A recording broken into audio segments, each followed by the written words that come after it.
Scarborough Fair, parsley, sage, rosemary and thyme.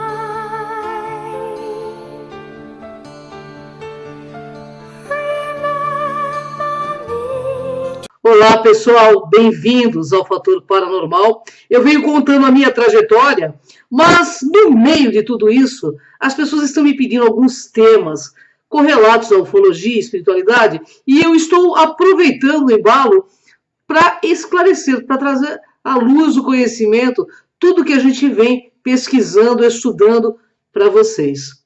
Bem, hoje nós vamos falar das coisas que foram encontradas pela arqueologia depois do bom papo que eu tive com Eric von Däniken. Então, pessoal, hoje nós vamos falar um pouco da Suméria, dos Anunnakis, e vamos falar por partes, porque tem muita coisa, mas muita coisa para a gente conversar. Pessoal, a gente deve entender o seguinte, que algumas coisas são combinadas abertamente, mas também é um jogo oculto sendo processado, uma espécie de conspiração.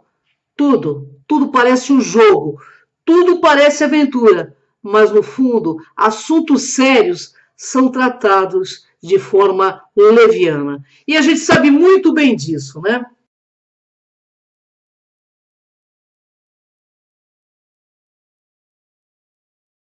Não é possível convencer um crente de coisa alguma, pois suas crenças não se baseiam em evidências, baseiam-se numa profunda necessidade de acreditar. Dizia Carl Sagan: dê para um homem qualquer um peixe e ele o comerá, e se saciará durante um dia inteiro, mas dê ao homem uma religião, e ele irá morrer de fome, de tanto rezar, pedindo por um peixe.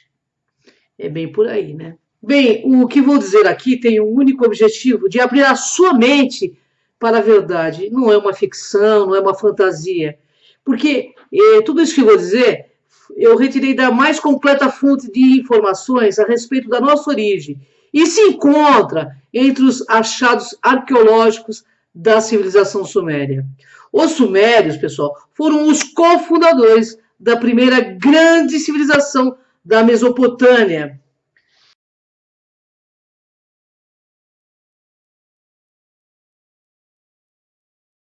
Era assim chamada a região compreendida entre os rios Tigres e Eufrates, que nascem nas montanhas da Turquia e desembocam no Golfo Pérsico, onde atualmente está situado o Iraque. Sua organização social foi literalmente responsável pelo mundo como conhecemos hoje. Elementos, então, que influenciaram nas formações das sociedades grego-romanas, que, por sua vez, influenciaram todo o mundo ocidental e estão fortemente presentes até os dias de hoje.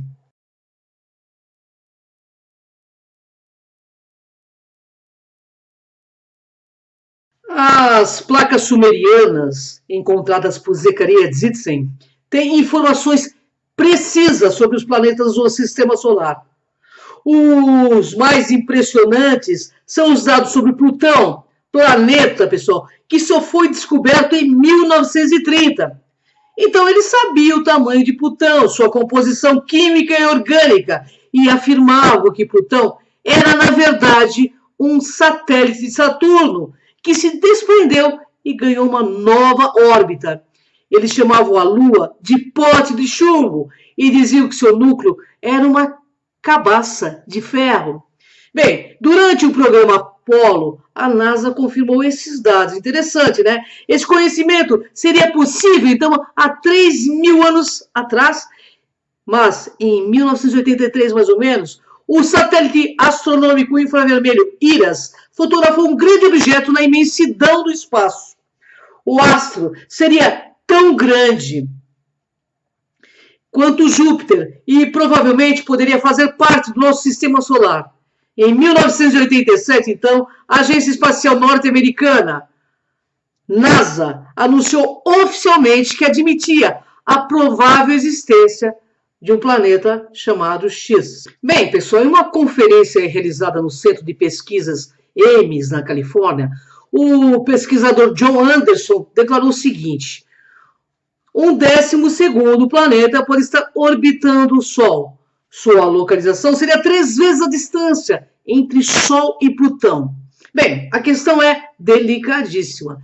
De um lado, temos escritos de milhares de anos sobre a formação da Terra, com informações precisas e riquezas de detalhes, traduzidos pelo maior especialista em civilização suméria. E, de outro lado, temos a discreta confirmação dessas informações pela maior agência espacial do mundo, a NASA.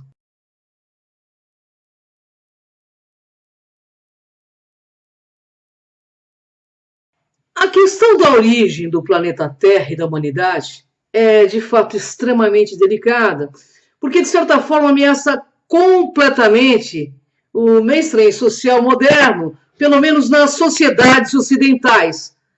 A humanidade é guiada pela ciência ou pela religião, pelo empirismo ou pela fé. Entretanto, um como o outro se tornaram instrumentos de poder para grupos, poderosos, interessados aí em dominar as grandes massas populares. Sistematicamente, os dois extremos têm ocultado ou distorcido ao longo da história informações sobre a origem do ser humano no planeta Terra.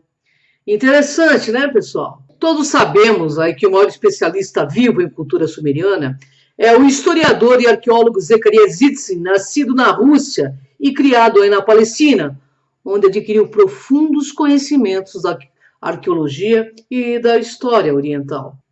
Eu também não poderia deixar de citar aqui o meu querido amigo, o pesquisador suíço Erich von Däniken, que foi um dos primeiros defensores modernos da teoria da origem superior, tendo viajado o meio mundo e dedicado boa parte aí de sua vida aos estudos das civilizações antigas, como sumérios, babilônios, hindus, incas, maias e astecas. Há um problema, De certa forma, a mente humana atualmente está meio atrofiada. Os praticantes aí do cristianismo e do islamismo creem cegamente em uma fonte divina, um ícone divino criado de todas as coisas, mas infelizmente têm sido enganados pelas falsas interpretações das escrituras, onde estão descritas as divindades dos deuses astronautas do passado.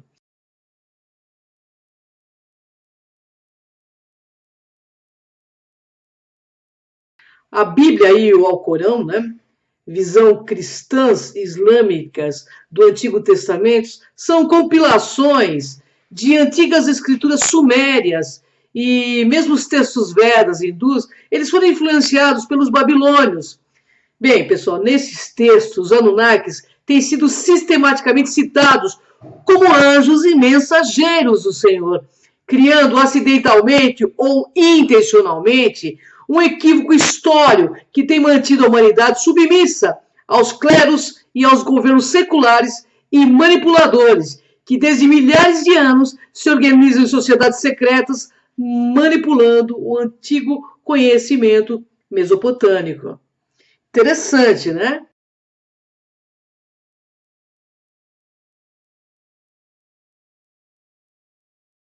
No Museu Britânico de Londres, tem algumas placas sumerianas de deidades aladas da mitologia. E acima delas, um engenho para voar com esferas.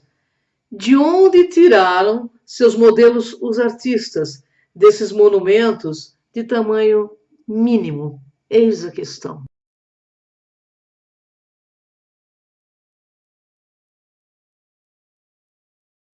Em algumas tábuas sumerianas, vemos deuses a bordo de uma máquina voadora, E acima da árvore da vida e a meia-lua. Bem, pessoal, não existe uma explicação aceitável para objeto semelhante a um foguete, nem para as esferas flutuantes que se encontram aos montes nas tábuas sumerianas.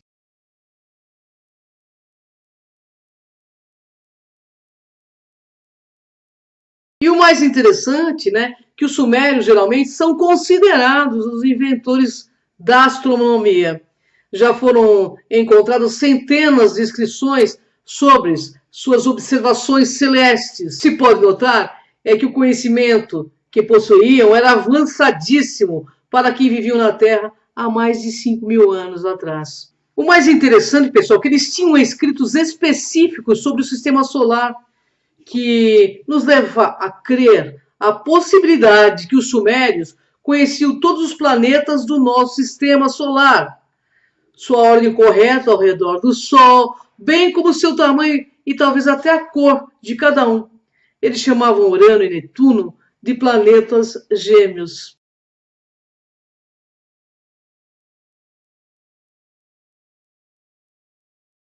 É bom aí a gente saber que o nosso sistema solar, daqui vemos o Sol e mais 11 corpos à sua volta.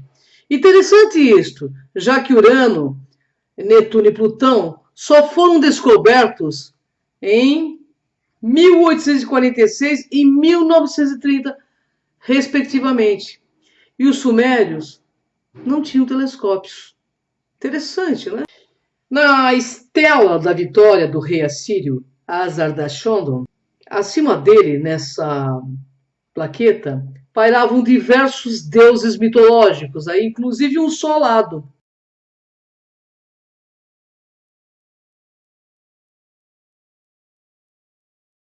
Uma estrela de 8 pontas e, entre ambos, um ser alado.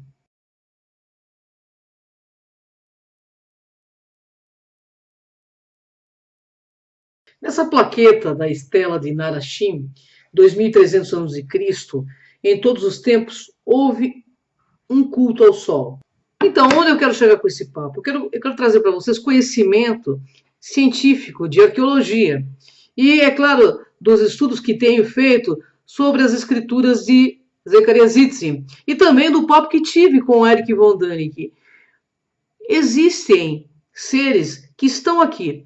Os Anunnakis não foram todos embora. É claro que alguns estão aqui zelando aí pela sua criação. Talvez o próprio Enki, ou talvez Amon-Ra esteja aqui de forma intraterrena. E por que eu estou dizendo isso? Porque o Eric von Däniken me deixou bem claro. Os deuses sempre estiveram entre nós. E eles podem passar desapercebidos, sim. Claro que os verdadeiros Anunnakis tinham mais de 2,5 metros, quase 3 metros de altura, mas quantas pessoas nórdicas que são exatamente como eles?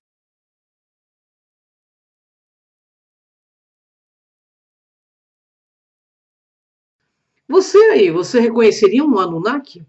Se ele estivesse passando com uma calça jeans ou com uma camiseta comum? Eu, particularmente, eu não penso. Eu tenho certeza que eles estão entre nós. E que alguns deles estão envolvidos com o governo mundial, que querem manter o domínio da humanidade. Mas também tenho certeza que existem Anunnakis mais positivos, que também estão aí, como disse o Eric von Däniken, zelando pela nossa biosfera e por nós que somos seus parentes próximos. Então eu deixo agora uma parte do documentário da History Channel para que vocês saibam o que o Vaticano pensa disso. Existem ETs aqui entre nós? É claro que existe, eu não tenho dúvidas, tenho certeza absoluta disso.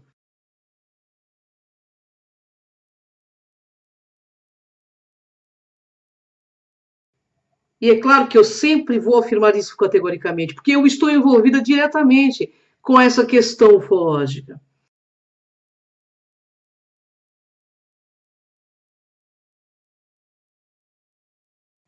Mas eu também peço a você que não acredite em tudo, que pesquise, que vá pesquisar e que não entre em idolatria com nenhum tipo de ser. Qualquer tipo de idolatria é negativa.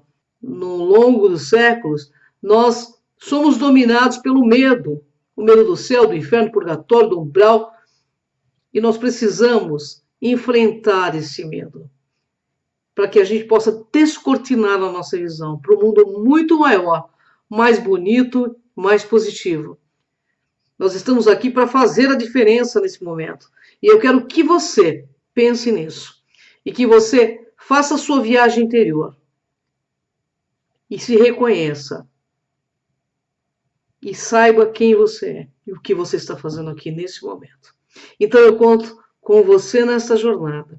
Gratidão, pessoal. eu estava aí de férias, por isso eu não estive colocando vídeos, não estive falando com vocês, e também no final do ano foi muito conturbado, porque eu tive que gravar vários programas, Enigmas, outros com Lucimara Parisi, e eu não consegui estar com vocês. Eu agradeço muito o carinho a todos vocês e peço que vocês se inscrevam no nosso canal, que é o Crono TV, canal do YouTube. Nós temos mais de mil vídeos correlatos à ufologia e espiritualidade.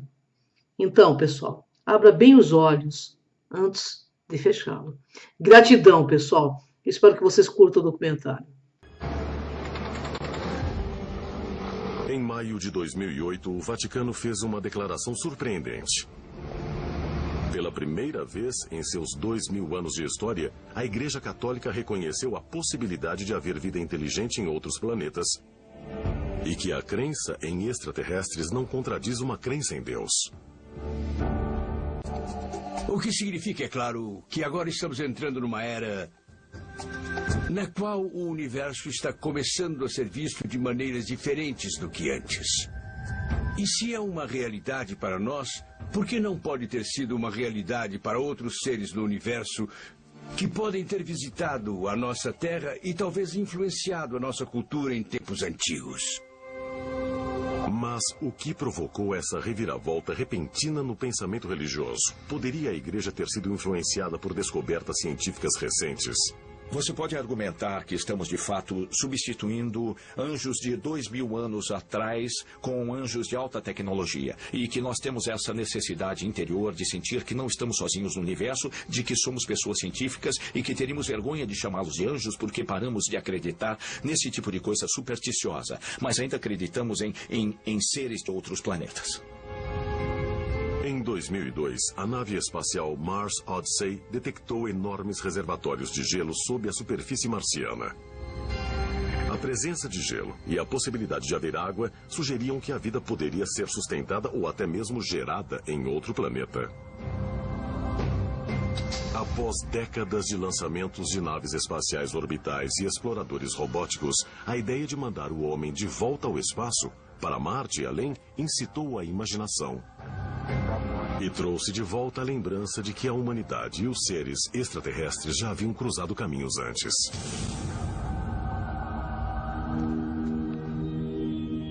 Em 1968, apenas um ano antes do épico voo espacial de Neil Armstrong, foi publicado um livro que mudaria para sempre como muitos, nas comunidades científica, religiosa e criativa, veriam o seu planeta natal. Escrito pelo suíço Erich von Däniken, Eram os Deuses Astronautas, tentava provar que exploradores extraterrestres haviam visitado a Terra milhares de anos atrás.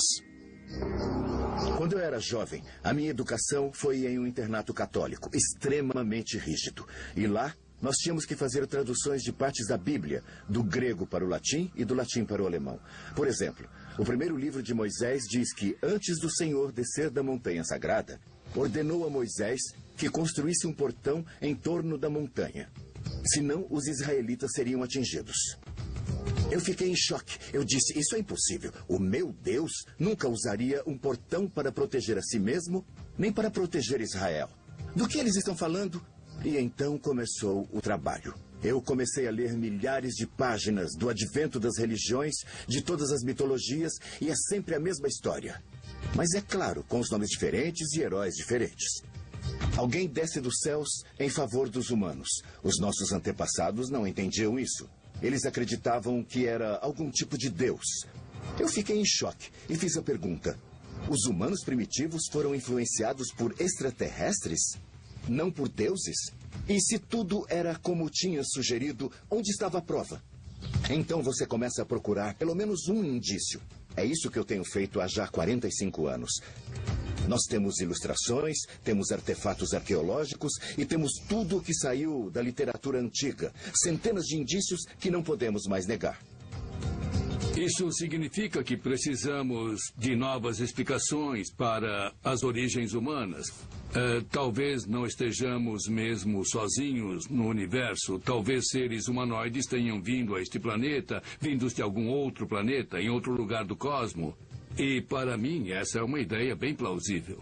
Isso foi motivo de empolgação. Era uma nova maneira de olhar para o passado. olhar para antigas civilizações. E isso nos colocou no contexto da era espacial moderna.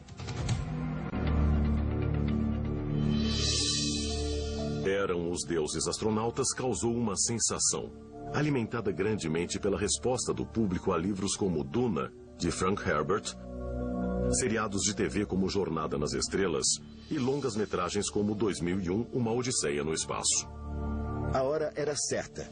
Todos falavam na possibilidade das viagens espaciais, na possibilidade de extraterrestres. Então foi maravilhoso, tudo se juntou, mas não foi planejado. Então eu fui acusado de escolher esse momento.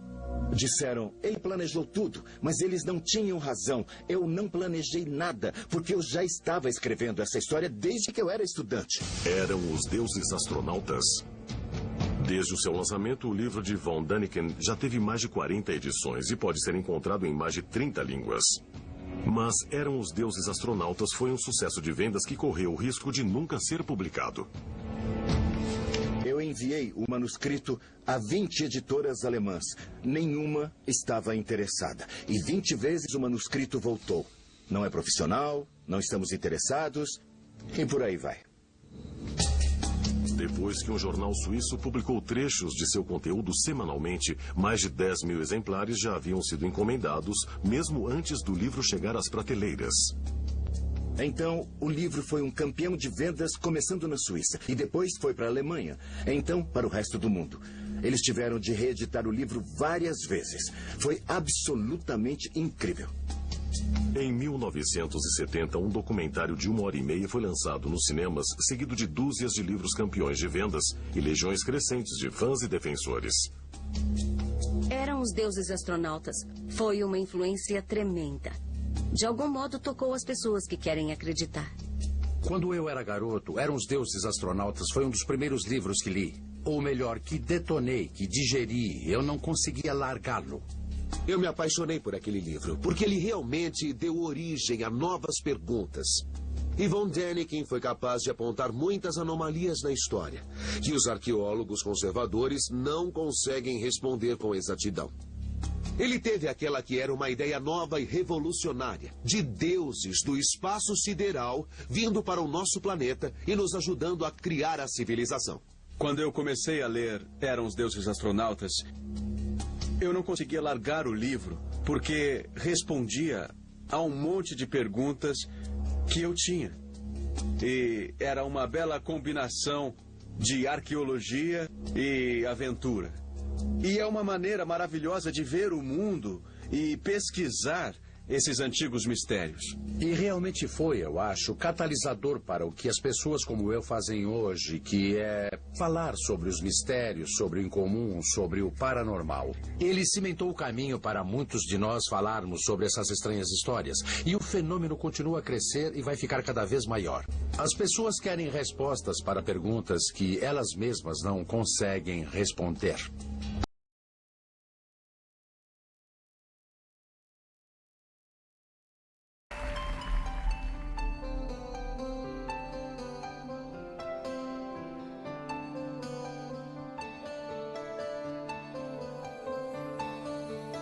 Are you going to Scarborough Fair? Parsley, sage, rosemary.